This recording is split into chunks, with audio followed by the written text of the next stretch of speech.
หลังจากซูดานได้รับเอกราชจากอังกฤษเมื่อปีพ.ศ. 2499 เป็นต้นมาได้เกิดสงครามกลางเมืองมาโดยตลอดโดยในครั้งแรกระหว่างปี 2498 ถึง 2515 รัฐบาลซูดานต้องสู้รบกับกลุ่มกบฏยาวนานต่อเนื่องจากนั้นในปี 2526 รัฐบาลซูดานประกาศใช้กฎหมายอิสลามบริหารประเทศชาวซูดานใต้ที่ส่วนใหญ่นับถือศาสนาคริสต์และความเชื่อดั้งเดิมจึงก่อตั้งกองทัพปลดปล่อยประชาชนซูดานหรือ SPLM มาต่อต้านรัฐบาลมีการสู้รบกันนานกว่า 21 ปี มีผู้เสียชีวิตไปมากกว่า 2,500,000 คนและอีก 5 ล้านคนต้องอพยพหนีจากถิ่นที่อยู่จนในที่สุดรัฐบาลและกบฏสามารถบรรลุข้อตกลงสันติภาพกันได้ในเดือนมกราคม 2548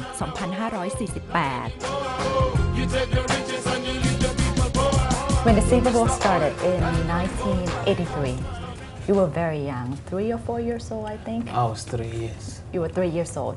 How was it like growing up in such a situation? I've never known that there will be a day that I'll relax and there'll be peace. So from the time I was growing as a kid, even I got burned. My left leg was burned at one point because there was a bomb that happened. And people ran to hide, and so I was forgotten, so I fell on the fire. And so the bike fell on me, and I was just burning. So unless one of my aunties heard me crying terribly, and they came and rescued me. And so there's been constant scars since that time. Like, the war has been going on, and I never thought it will end. Even now, like, it looked like it has ended. It's much better now than before, because I could find some of my family members, I could call home, I could travel freely back home and back without fear like before. And seeing everything that we own disappear and seeing what war has done. War destroys people's soul. Any person who has experienced war and then you go to a peaceful place, you will experience peace physically. Probably you may not hear bombs, but now when you go back to sleep, it's like the whole game play itself again. Everything comes back. So if you look at the experience of war, I left home when I was 7 and was told I'm going to school in Ethiopia. So we happened to go to school and I was trained and I became a child soldier. But imagine 6, 7 years old burying their own dead. A kid die, we have no adult with us. We have to make our own prayers, we have to bury them. And like going to a battlefield as a young person, you see how war can really confuse. ทหารเด็กกลายเป็นกองกำลังสำคัญของการสู้รบในซูดานทั้งฝ่ายรัฐบาลและฝ่ายกบฏต่างเกณฑ์เด็กชายหญิงมาฝึกเป็นทหารสู่สมรภูมิรบข้อมูลเมื่อปี 2547 คาดการณ์ว่าน่าจะมีทหารเด็กในซูดานราว 17,000 คนและน่าจะอยู่กับกลุ่ม SPLM รวม 2,500 ถึง 5,000 คนเอ็มมานูเอล จาลถูกเกณฑ์มาเป็นทหารเด็กของกลุ่มกองทัพปลดปล่อยประชาชนซูดานหรือ SPLM เมื่ออายุ 7 ขวบฝึกอยู่ในค่ายที่ฉากหน้าเป็นโรงเรียนตั้งอยู่หน้าหน่วยบรรเทาทุกข์นานาชาติแต่เบื้องหลังเป็นค่ายฝึกทหารเด็ก How did you become a war soldier, a child soldier? I became one because I wanted to revenge for my family. We were given an opportunity to be trained. And some of us were really, really small, so they keep you in a reservation so you grow. And when you reach a certain age, then you can actually go to the battlefield. SPLA were more organized, the Sudan People Liberation Army that recruited child soldiers. We were not given drugs, but we were trained properly, like 6 to 9 months training like a normal soldier to get all the rules and to follow the orders. So back then you chose to be a child soldier? It was better that I chose to because one of my friends was trained before me and he didn't tell me that we're being trained. And so he told me it's a nice place, you go there, everything is good, and I was excited. And so I went, and what happened is in the forest, the soldiers or kids that were trained were they just coming out of the bush beating everybody. And all of us ran different directions. So what they do is they put anger in your body, so you get beaten and you get frustrated, you get mad for no reason. and it's like humbling you and creating confusion, and to try to, that's the way they build you to become that robot that can only listen to commands. And it was a terrifying moment. One point I said, once I finish training, the first person I'll shoot is the guy who trained me, because they were too horrible to us. What did your parents say to you becoming a child soldier? My father gave me out hoping I'm going to go to school.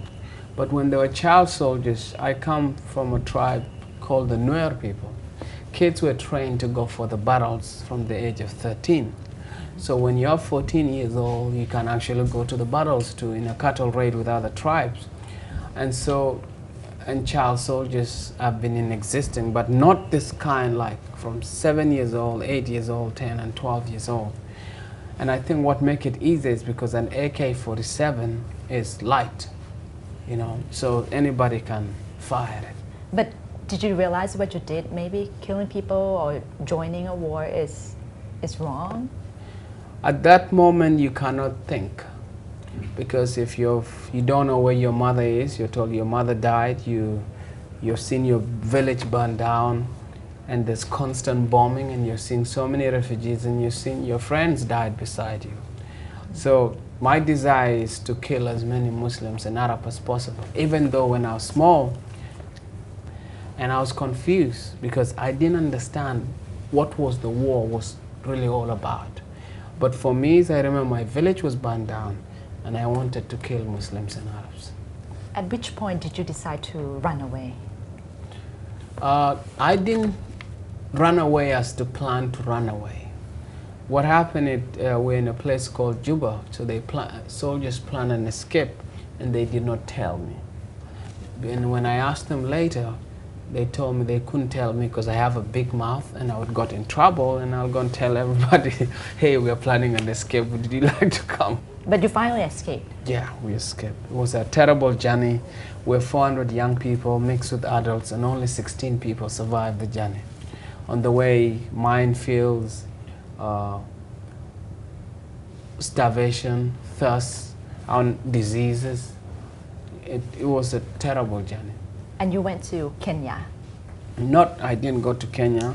I ended up in a refugee camp called Word, where I met a British aid worker called Emma McCune. And she rescued over 150 child soldiers. And so one of them was me. So she smuggled me into Kenya.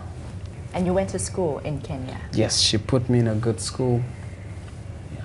But she later died, so she didn't continue the process. And my life went down again, and I tried to hustle again to come up. War child is still a big problem today in Africa, I think. What would be your message to the world on this issue?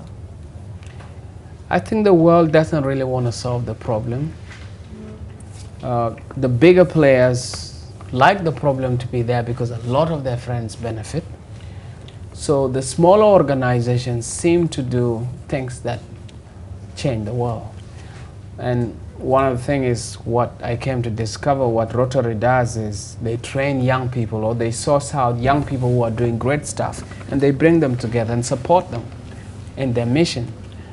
And I think that's the way forward. That's the way to make this world a better place. And entrepreneurs, supporting the entrepreneurs, or helping small businesses in small areas to rise. Because in the end, what is peace? Peace is when your belly is full. If you have an empty belly, you're gonna try to steal. It's a human instinct. It's communication. So if you see a prostitute on the road, they're communicating. It means I'm hungry. That's why I'm doing this. I'm desperate. That's why I'm doing this. You see cattle raiding. Why are they cattle raiding? It's impossible to find a rich person who has food, or I wouldn't say rich person, anybody whose belly is full, who's not worried and has a family, to take a gun and go on street to try to go and get more. It would be difficult.